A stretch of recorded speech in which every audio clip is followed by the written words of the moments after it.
Ani nindoi maganaduk, nikago get to magas, bine seque to go makwando deum, gabapani cog, ishkanaganing in dunjabamiguch. Thank you all for the privilege of being here today. And the people of this land really appreciate that you had me here. I never have actually been in this area, so I'm very grateful. And I'm going to do a couple of things. First, I'm going to show you a little video about where I'm from, which is 7 minutes, because otherwise I'd have to talk about it a lot, and that seems kind of like a lot. But I also want to ask you to do one thing, because I'm not going to say groggy, that'd be admitting things I probably shouldn't, but I got in kind of late last night, but we had a little win against Enbridge yesterday in Minnesota. It was actually, it was Wednesday, and so my community called me to give me the full-on update. And I'm someone that is not very good. I call it white people paperwork and white people's laws. I don't know what y'all call it, but the system is rather flawed, would be my personal assessment. And so we've been battling this corporation, which I understand is a Canadian corporation. And yesterday or 2 days ago, the Minnesota PUC told the Enbridge company that they had to come up with 6 different route suggestions because none of the present routes were good. And they had to do all this other paperwork, and Enbridge is really unhappy with us today. I just want to announce, but I wanted to say, if you guys all take a little drink of your water, love water, not oil, and salute that for us. So here's this video about what we just did and what I just came off of pretty much. There's a beauty in the breath of horses. Fall morning's breath, sea in the air, the smell and sound of horses. We rode our horses from the headwaters of the Mississippi River here on our reservation, along the proposed route of a new oil pipeline which would cross our reservation. It was a third of a series of rides on pipelines. We're not protesters or protectors. That's who we are.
gallons devastated his field. That pipeline was 6 inches. The proposed sand pipeline is 30. Enbridge's pipelines are largely monitored by the company. Those go through indigenous territories, which are healthy lands, lands that our ancestors wish to protect. We intend to do the same. The single largest pipeline oil spill in U.S. history was the Kalamazoo spill. The fact is that greed makes people act poorly. Rather than investing into efficiency, infrastructure, and renewable or safe energy, the push is to extract as quickly as possible, by any means necessary, and to move that oil by any means necessary. Right now, most of the oil moving in this country from the Bakken fields moves on railway. That's up to about 380,000 rail cars projected to move this year. This past summer, 4 square blocks of the town of Lac-Mégantic, Quebec, blew up as the train's braking systems failed. That train was carrying Bakken oil. Over 40 people were, quote, vaporized in an explosion which baffled Canadian authorities. They had never seen anything like it. That oil, combined with whatever chemicals are in it, is the stuff they want to put into the sand pipeline. The fact is that all of these expansions are predicated not on need, but on greed. We think that need is subjective. In Enbridge's application to the Minnesota Public Utilities Commission, access to a, quote, stable supply of oil was the primary measure of need. It turns out that the world's largest oil reserves are in the Western Hemisphere, in Venezuela, followed by Saudi Arabia, and then the Alberta tar sands. Venezuela is a country that has demanded a fair price for oil and used that oil to develop its infrastructure. Instead of paying a fair price for oil, however, oil interests are far more interested in securing oil from places that do not wish to give up their oil.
Not just a native issue, an indigenous issue.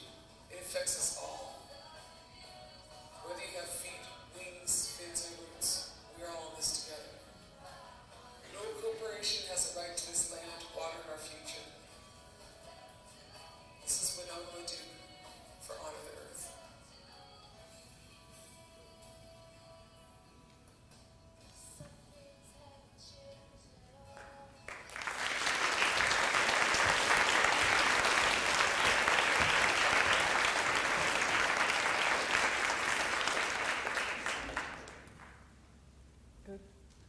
How do I make that move?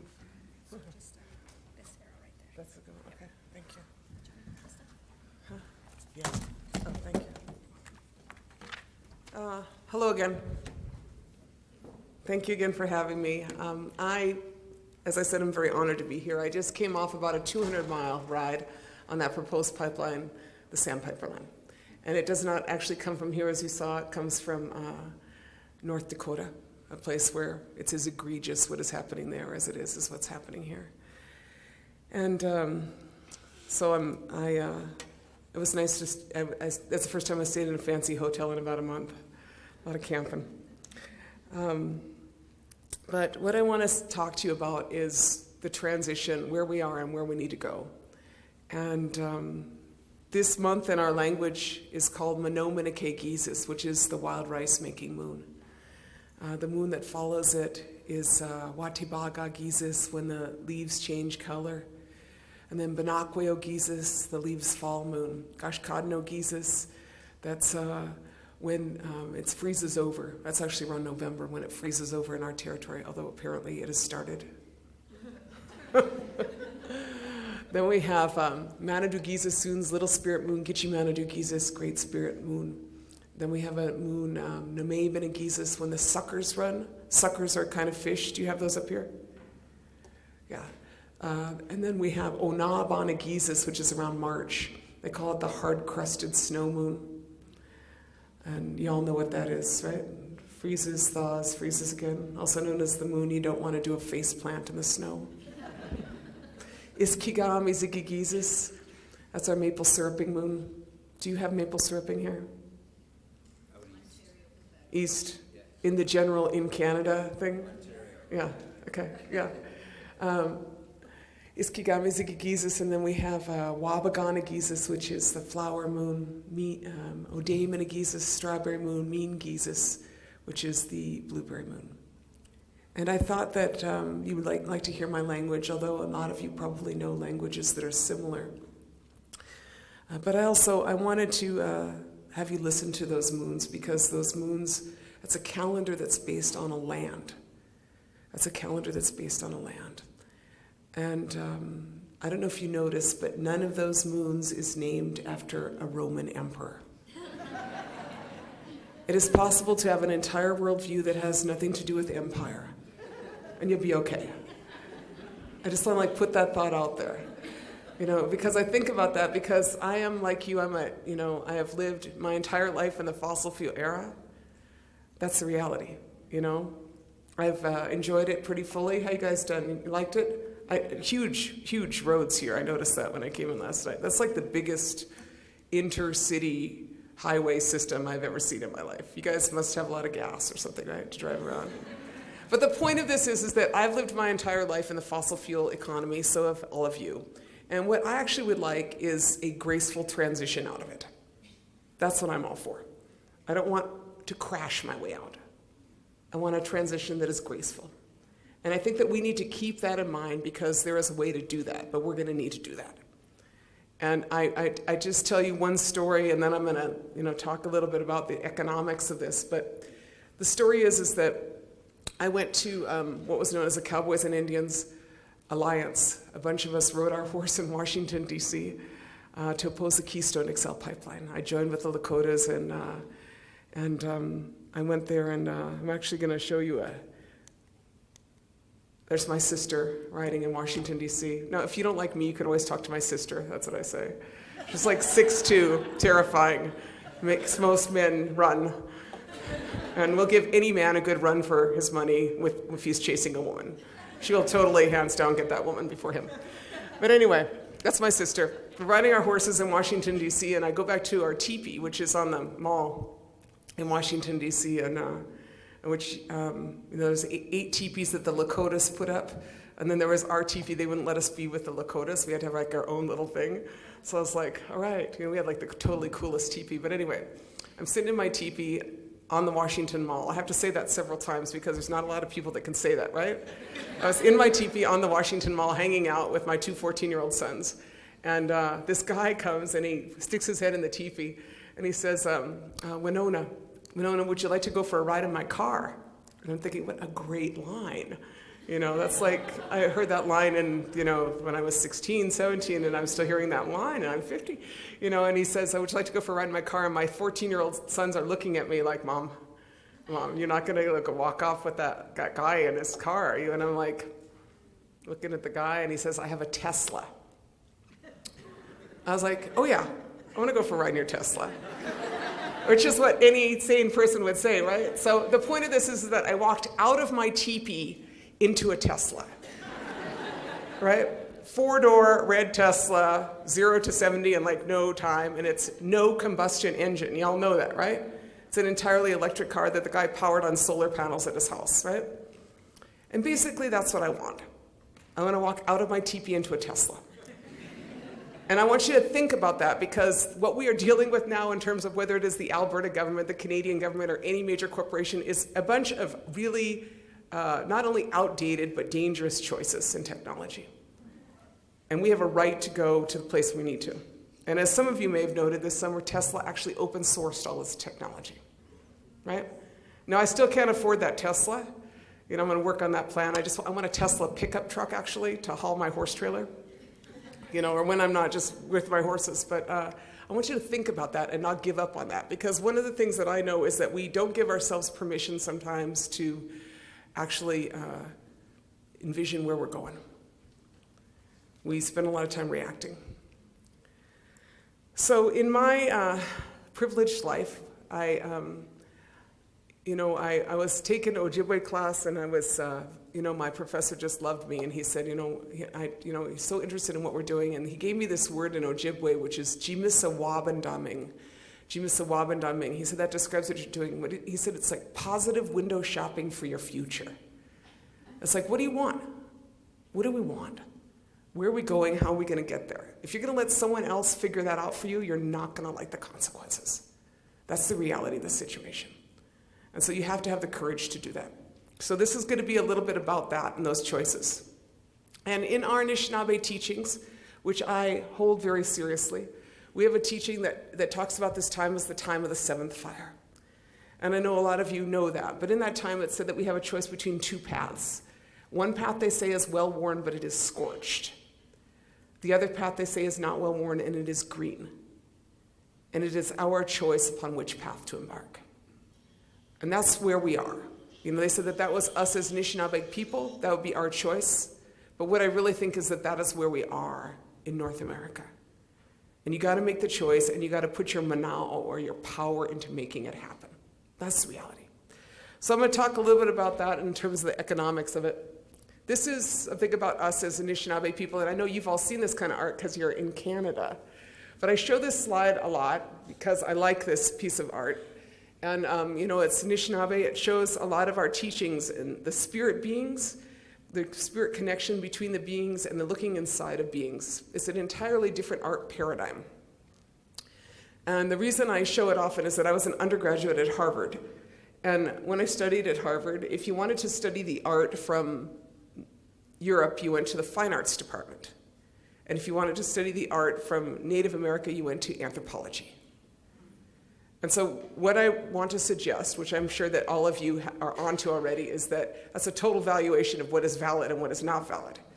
And that in academic institutions and in our paradigms, we have to actually acknowledge that this is art, and this is a paradigm that has great teachings within it. Because if we want to try to solve everything in the same paradigm that got us here, good luck. It's not going to work out. That's the reality. That is not to say that there are not great gifts and knowledge that can be, learned from other teachings. But at some level, decolonizing our thinking is pretty much the way you got to go. And you have to be great. You have to have enough courage to do that. You have to have the courage to do it. This is my community. A couple years ago, this photo, this is what's going on right now. And that's why we're fighting that pipeline, which is what you saw, because they're proposing to put it through two of the largest wild rice beds in Minnesota. And that, for us, our way of life is not something that was historic. It is how we live now. We have a very, very wealthy way of life, and we intend to keep it. I'm going to talk about the Scorch Path just briefly, because you guys are all onto that. I wanted to honor Renee and show her personal power plant here. This is a Navajo power plant. But, basically, this is what combusting ourselves to oblivion looks like. Coal is a really has-been thing, but coal is like the least of our problems. But we've got to this place which, unless you've been watching too much Fox News or listening to too much of the Harper government, this is what's going on with the temperatures, right? This is what's going on with CO2. This is what's going on with CO2 in your ocean. And what happens when you get too much CO2 in your ocean is that it acidifies things, right? And this is your ocean on acid. One of the challenges we face is that we live in a world in which we look in this level, in this plane. But in an Ojibwe universe and in I suppose a lot of other universes, like we have these teachings that there are levels far below us and levels far above us. And just because we don't see them doesn't mean they don't exist, And the fact is that the ocean is absorbing a lot of the CO2 because we are a planet that is made of water. And so we don't see things because they go into the deep, but they are still there. So we got here because we're addicts. I'm going to talk a little bit more about it later, but basically, as I said, I've lived my entire life in this fossil fuel era. I've partied pretty well. I basically want a hemp future. That's what I'm after. I want to transition to a hemp economy, renewable energy. I want, when you have an oil spill of hemp oil, it just adds to the fertilizer on the ground. What I'm saying is like, it is not that we lack the ability to do that. It's just that the infrastructure is set up, we'll go with rather poorly, right? And so this is what we've done, is we've built a really inefficient economy, particularly in North America.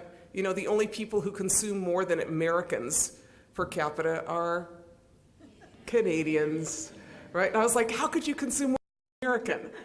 And I was like, oh, that's right. You could live in Canada where it's just colder and they have even more archaic systems, right? High five, y'all. But having said that, when you live in this era and you build this highly inefficient petroleum economy, you end up in this era where you've got everything that's pretty easy to get out, and you have to go into the era which we have entered now, which is extreme extraction. That's where we are. We're in extreme energy and extreme extraction. Extreme extraction is when you do stuff that you shouldn't do, and you do those things because basically you're an addict.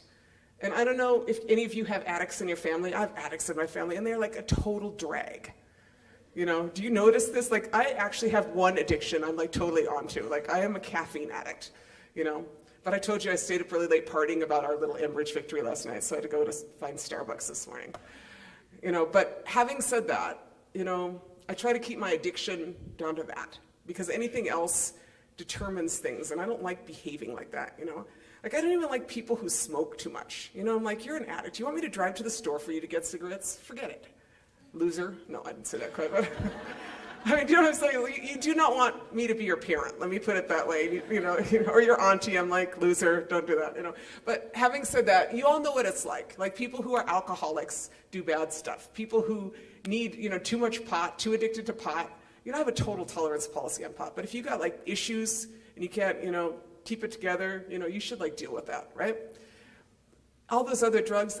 So what do addicts do? They like deny shit, right? I'm not supposed to say that word, Kevin. They deny things, right? They rationalize, right? They lie to you, right? That's what addicts do. Y'all know this, right? Don't act like you don't know any addicts, right? They like make up stuff like why that happened that way and why, that bar thing happened, and it was like, whatever. So that's what we've done. We've become this society which rationalizes our behavior to do bad things. And we've also become victims, which I kind of like, I get how that happened, but I am not gonna do that. I'm not gonna like say, I just relinquish control over everything to y'all, because it's not working out. So this is what addicts do. Addicts do things like the tar sands. Extreme energy is when you blow off the top of 500 mountains in Appalachia to ship that coal to India, right? There's no new coal plants being built in the United States, but they're like trying to destroy the southeastern United States to ship it to India for international markets. Extreme extraction is when you drill 20,000 feet down in the Gulf of Mexico or in the Arctic with some technology which is at best dodgy, and you have no ability to monitor those wells, and you have something like the BP Horizon, oil spill, right? That is extreme extraction. Extreme extraction is the tar sands, right? That is extreme behavior that is going on here in Canada with a whole bunch of rationalization. I had to wear this t-shirt. I was gonna dress really fancy for you, but I was like, come on, Laduke, you gotta wear your Love Water, Not Oil shirt. Because it's like an entire petro province of denial, Just going on. It's like, let's just pretend that that's all working out, And then, Extreme extraction is this. This is what fracking looks like from the air. This is Texas. I don't know how y'all do it in Alberta, but this is not good, right? And so I just came out of the fracking fields of the Bakken, which you might have gathered, and I was like heartbreaking. I mean, they have 19,000 wells as opposed to 54,000 wells that they have in Colorado. I knew a little bit about fracking, but I didn't know how bad it was. And I knew, like, this is the visible thing, but the problem is not there. The problem is under the earth, and then the problem is above. You know, it's basically death by lethal injection. That is what is going on with fracking. They're pumping, you know, in the United States, 600 plus poisons down with no regulation. They gutted the environmental laws in the United States. Fracking is exempted from the Clean Water Act, the Clean Air Act, the Safe Drinking Water Act, CERCLA, Resource Recovery Act, Superfund. Wow, huh? Way to go, makes it really economical. But they didn't even have to gut those laws. They just had to have Stephen Harper. Could do the same thing here in the province of Alberta, right? Then they inject all that stuff underneath. And this is what it looks like. 40% of the, in Colorado itself, 40% of the spills have resulted in groundwater contamination. You let me know how that's going to work out, right? And then this is what you don't see. All those gases that are coming off. All of those gases that are coming off. And so there's this site called Fractivist, and there's this group, this thing called the Extreme Hydrocarbon Survey, which I believe communities have a right to know what is off-gassing from those wells and those facilities. And those are going into the air, and they are not being monitored in any measure in the United States, and I'm sure they are not being monitored here. And all of those things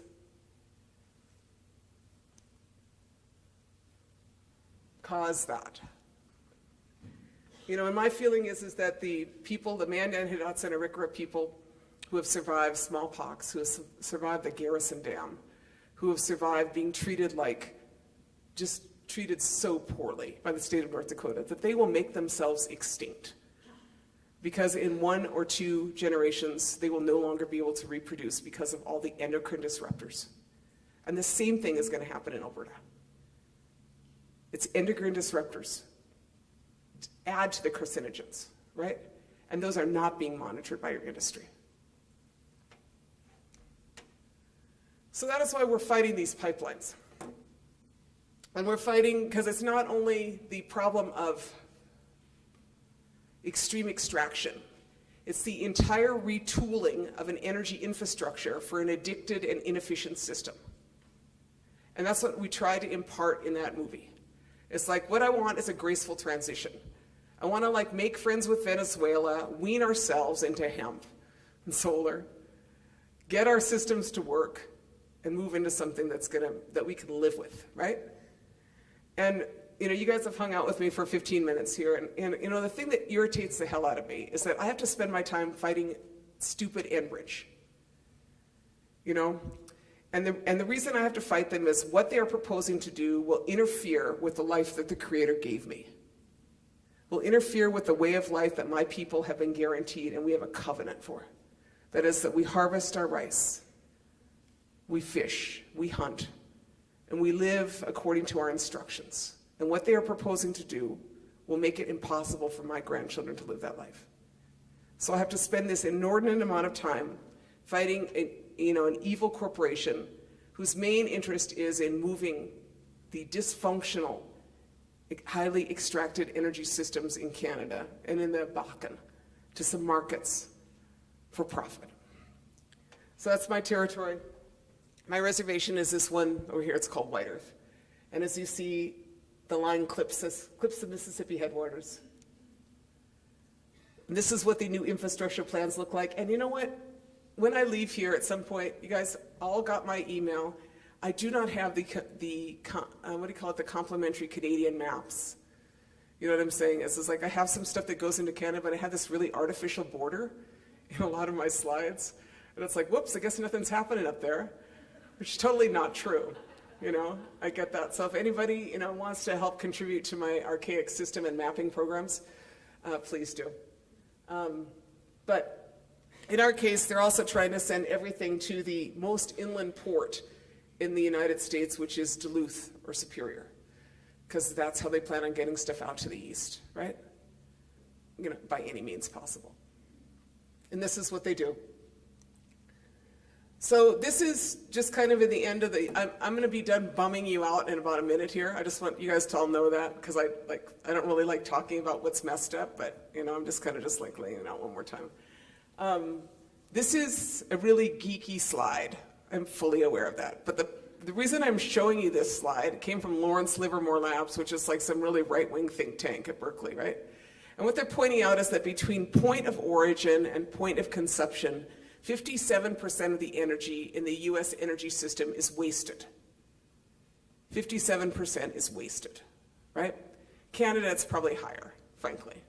Between really, really inefficient mining systems, right? Extreme extraction, historically extreme extraction processes, to really old power plants. Like, I'm fighting some power plants in my area. One of them is 81 years old. Now, that's how old my mother is, You should not have an 81-year-old power plant and act like that's efficient, right? It's like totally not efficient coal generation.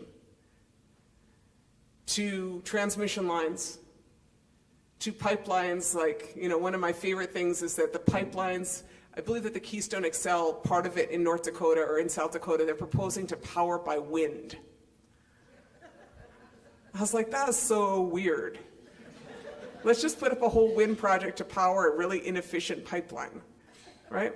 That's what I'm saying, is that the system is so, it's like, and what's, conundrum. It's just like, wow, did they really come up with that idea too? So I guess what I'm trying to say is, like, look, they always tell us, or they don't always tell us, but they often tell us that renewable energy is not able to meet present demand. How many of you have heard that? Renewable energy is not able to meet present demand. And my point is why the hell would you want to? Why would you want to try to meet a 57% inefficient energy system? Why would you do that? Let's do the right thing. I can't, I can't, my own house, if 57% of the income went out or whatever, what I'm saying is that's not going to work out. So this is your solutions. This is the happy part. This is my friend Henry Red Cloud. I was trying to get some of these up into Fort Chip.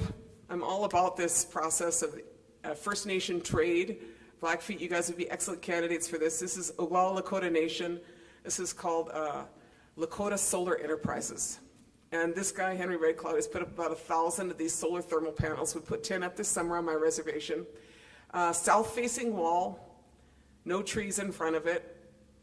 My reservation, I don't know, we get pretty damn cold. We had the old polar vortex last winter. Did you guys have the polar vortex?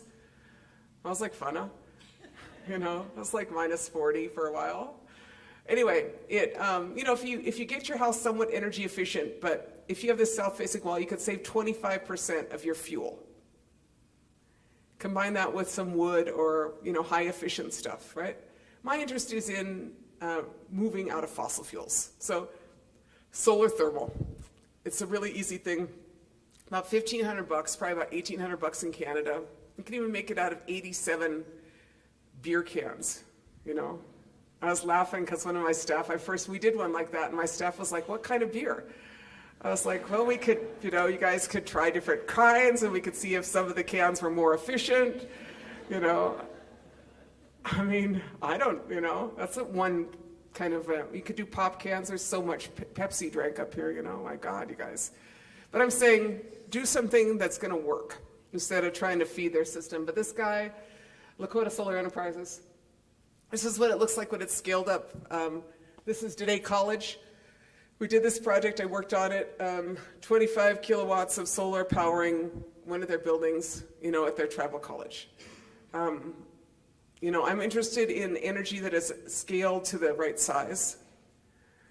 You need household, you need larger facility, you need community, and you need things to put on the grid, right?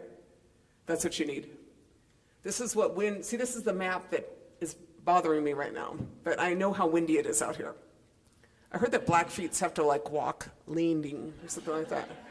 It's so windy out here. I know that they have class 7 wind just south in their reservation down there. But my point is that that's what energy justice looks like. You put up the initial investments, and then you can project the price of power into the future, which is all I can project about the price of fossil fuels is that they will go up, right? So early on, I think I said I'm an economist by training. Right now, the US is spending a fifth of its money on energy. Canada, maybe you guys are spending a quarter, maybe a fifth, I don't know. Anybody know? A lot, right? So if you were thinking, and my tribe spends a quarter of its money on energy. We did a study. We figured out we spend a quarter of our money in energy because we're rural, remote, and northern, which is pretty much every reserve up here, right? And so then, you look at it and you're like, well, you want to predict what's going to happen in the future?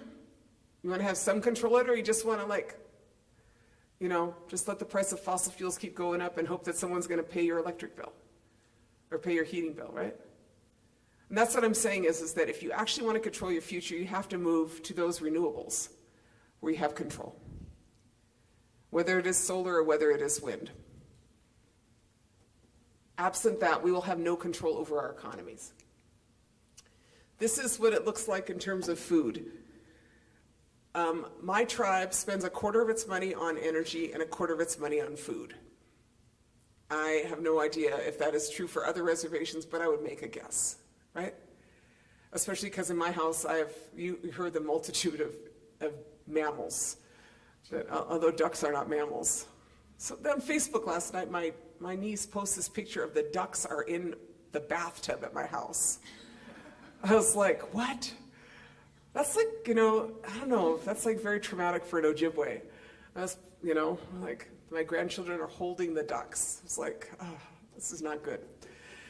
But the point is that we spend a quarter of our money on energy in my community. We went out and surveyed all the households. We figured out how much you spent, and then we figured out where you bought it. And that quarter of our economy we spend on energy, we spend about $8 million a year, of which we spend $7 million off reservation almost immediately in town, at Walmart, or importing food with Food Service of America or Sodexo, or, you know what I'm saying? All these guys, I don't know which corporations you have up here, right? But the point is that we, basically are squandering our money. And as a thinking person, I'm not even going to say as a rural development economist, let's just go with the idea of being a thinking person. What if you spent a quarter of your money on energy and a quarter of your money on food, and you were hemorrhaging your economy? That's what's going on. We're hemorrhaging. And then every community, they're looking at new ways to get more cash, more jobs, more revenues, more royalties into our communities. But yet at the same time, you have not addressed the structural problem of your hemorrhage. That is what I'm saying, is that this relocalization is absolutely the way that we have to go. And we have the ability to do that. Add to that this dilemma of how far your food travels. I have relatives up in Moose Factory, Northern Ontario, and I was like, whoa, those tomatoes came a long way today. Whoa, love those kiwis. It's like the craziest food, huh? Sometimes I try to not do that, but sometimes, actually, I'll just give you a totally open about this. Sometimes I just have to drink Fiji water. Do you know what I'm talking about? Because it comes from so frickin' far away. I just want to say, wow, that water came from really far. Let me drink it here. My point of this is what an absurd thing that we are talking about, right? And then these communities are all going to be in much worse shape because everything is dependent on oil. So what do you think is going to happen to the price of them shrimp here between climate change and fossil fuels, right? So you want to have a shot at having some dignity in the future, you got to relocalize. So this is us. See, this is what I'd really rather do than waste my time on Enbridge. This is what's so irritating. So my father, he passed away about 20 years ago. He was a really smart Ojibwe man. And he said to me one day, he came to see me when I was at school, and he came to see me and he said, Winona, you're a really smart young woman, but I don't want to hear your philosophy if you can't grow corn. And I was like, so it took me about 15 years because I wasn't as smart as he thought.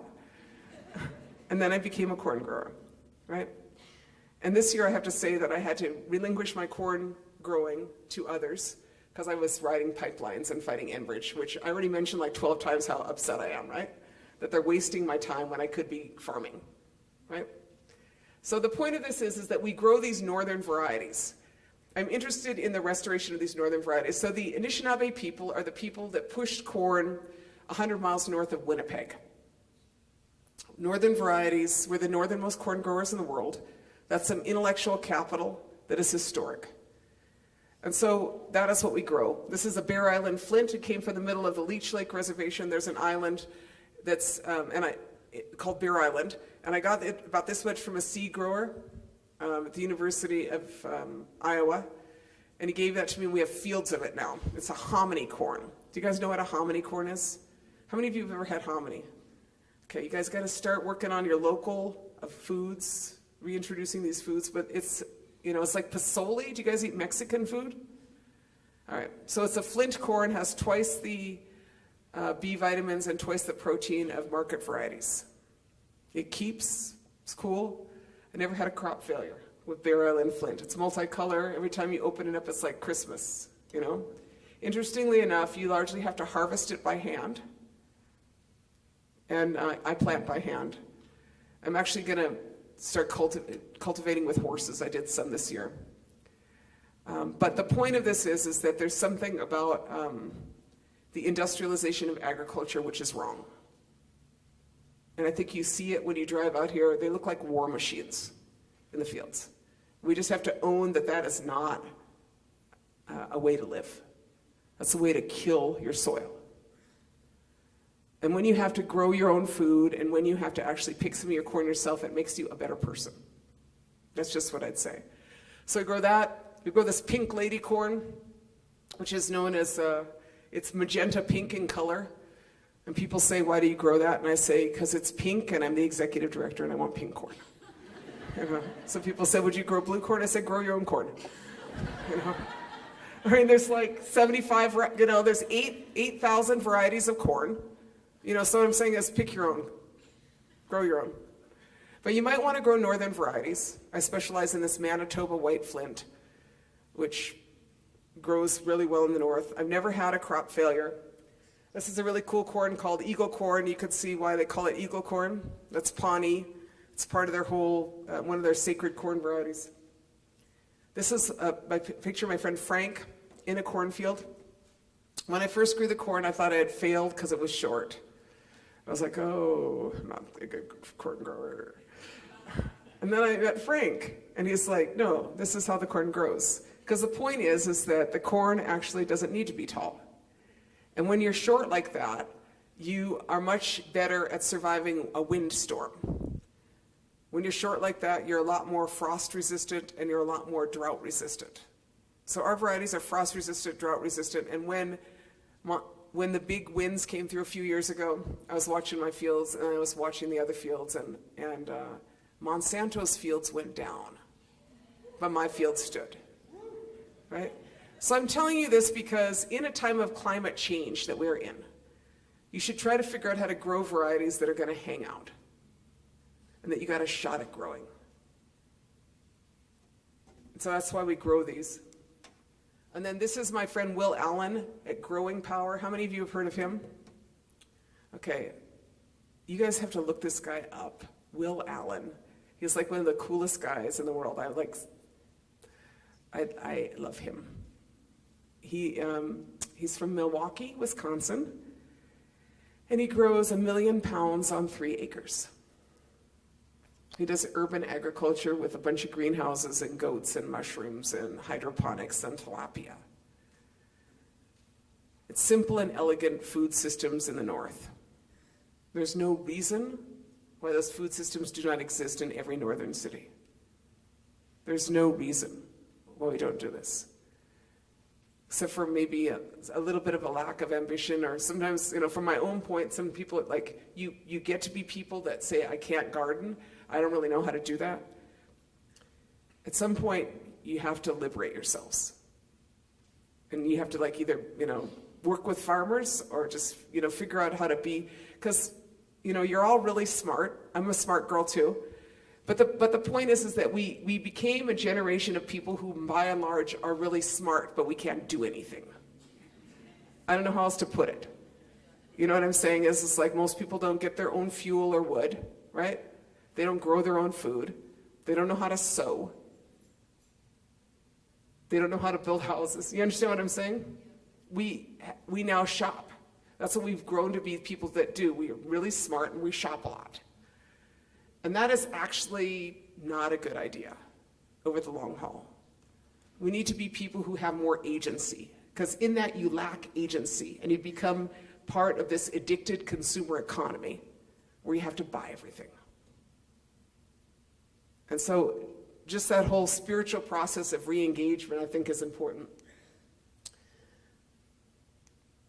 I don't know how that slide works. It's supposed to work so else, but basically the point of that is, there you go. I didn't really get this until last week. You need water for life. You don't need oil for life. You guys all got that? Like, we forget that. We forget that. But water is life and oil is not life. And I feel like saying that in Alberta is like heresy or something, right? It's okay. Just say it. And the fact is that when they take and put 600 chemicals in it and shove it into an underground produced water or wastewater, it is removed from the hydrological cycle.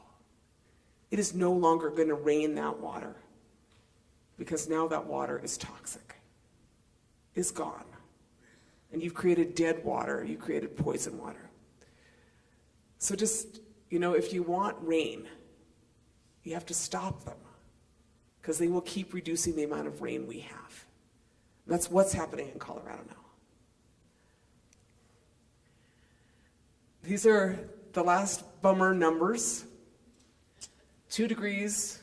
You don't want the temperature to rise more than 2 degrees. This is funny. This is Bill McKibben's slide. How many of you know who Bill McKibben is from 350.org? So the funny thing is, Bill McKibben and I were classmates, right, at Harvard. So it was very funny because we remembered each other. He was like such a nerd. He was at the Crimson. He went to the Harvard Crimson, and I used to go in there, and he'd be like, oh, Laduke, I used to have to cut and paste your name into stuff. I was like, good thing we were so involved in the divestment campaign at Harvard, so you would have something to write about, Bill. So this is what Bill's doing. 2 degrees, you don't want the temperature to rise more than 2 degrees, right? This here, the second number is your problem.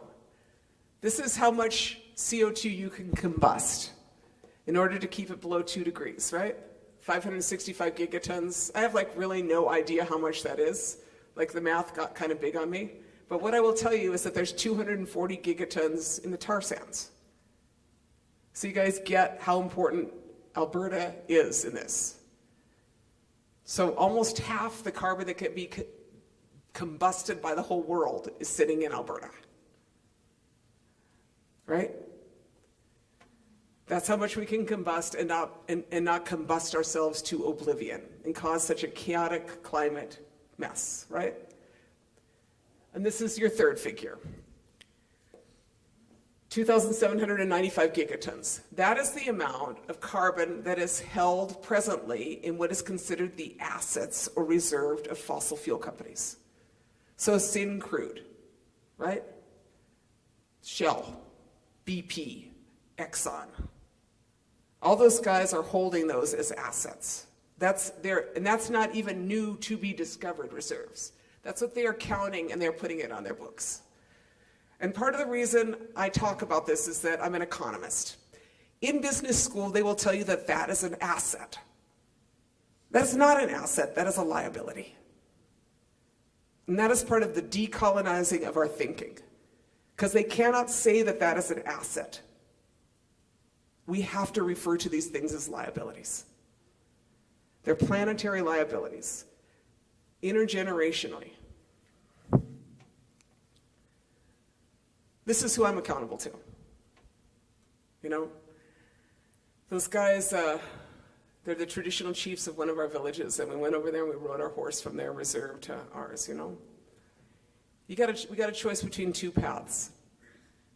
It is not, it is this moment in time. That's what it is. It's this moment in time where you got a choice between the two of them, and you cannot kind of sit and intellectualize it. You got to figure out how to move. And everybody has a different gift.